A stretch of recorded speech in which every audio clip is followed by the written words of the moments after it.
And some, well-meaning person comes up and says, you're okay just the way you are. It's like, no one wants that message. It's like, no, I'm not okay the way I am. I'm not okay at all the way I am. I know that. And so, when I'm speaking when I'm speaking now, I say to people, well, you're nowhere near what you could be. That's the positive message. It's like, yeah, you're a mess, but you don't have to stay that way. If you're a mess, you know it, obviously. You're suffering away like so much you can barely tolerate it. It's like, that's okay. You could do something about it. So that's the thing that turns the lights on. It's like, you could do something about it. It's like... There's a line in the New Testament that's relevant to that. Do not cast pearls before swine. And what that means is that if people are not listening to you, stop talking to them.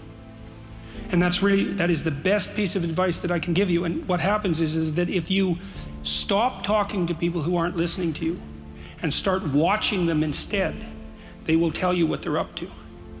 But so if you have things to say them, but you find people that will listen, talk to them. The ones who aren't listening, pull back. Because you're devaluing what you have to say by offering it to an audience that does nothing but reject it.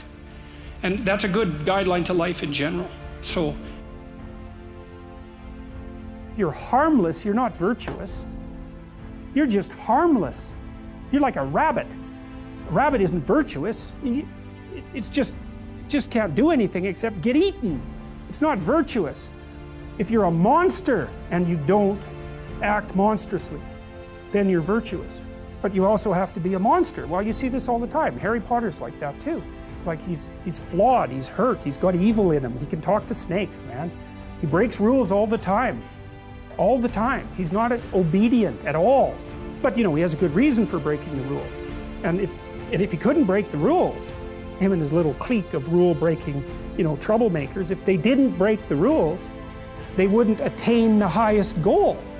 So it's very peculiar, but it's a very, very, very, very common mythological notion. The hero has to be a monster, but a controlled monster. Batman is like that. I mean, it's everywhere. It's the story you always hear.